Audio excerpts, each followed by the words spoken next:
Now, even after all this work to build your mechanism, put all your linkages together and to get it to run the way you want it to run, it's really only just the beginning of the mechanical process.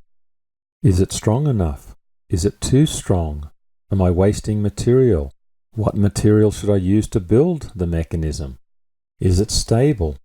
Could it tip over? And this is the time to make those sorts of adjustments. Now, for example, if I did want to make this a little wider, if I look at this from the right view, you see it is a little narrow there, and maybe it would tip over. So to make this a little wider, I simply need to go back into these connector links. And they're both the same, and I can pick the connector from over here in the feature tree if I like. I could just right mouse click and say edit, and that'll show me a dimension here. It's 80. I just click on 80. Let's just double this to 160. So it makes it twice as wide. And so I'll close and return. Now this should have updated. That's what else is nice about a little review here. I'm going to go back in here to the mate constraint. It looks like I missed this constraint on this end right here. Constrain this end to this green piece here.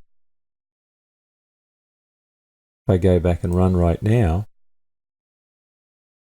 you'll see that's all I needed to do. Let's look at it from the right view there. It's a lot wider and looks a lot more stable. And if you'd like to make the legs longer, for example, you could identify them here, or you could just go back up to the feature tree, expand, and go to the leg, right mouse click, and say I'd like to edit that. And I'm just going to use synchronous technology here, and I could just box pick this piece right here, grab the arrow, and I could just push that up. And it adjusts the other one because it's the same part. Let's make that smaller. Let's push that in, say 70. And we'll close and return. So now the legs are shorter also. And once you have a mechanism that you're happy with and it's running the way you'd like it to, then you can prepare to put a body over this. So to do that, we'll go to Create in Place, and I'll take the defaults, green check mark, and I'll create a part called Body. Lots of ways to do this.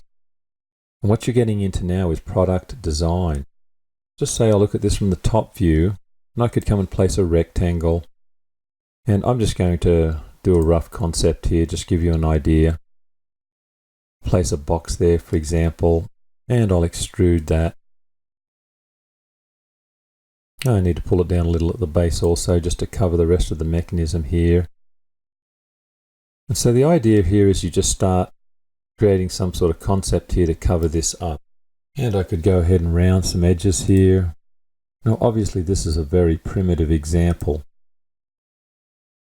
And what I could do is just thin wall this and leave the base opened, change that to say 4. And I close and return. Well, let's change the color so we can actually see through this. And let's go to View, identify the part, and we'll change the color to something we can see through, say yellow clear. And let's go back and run this. And so obviously this is coming through the top and I need to make some further adjustments. So what I'd like you to do is create your own improved design, something unique to you.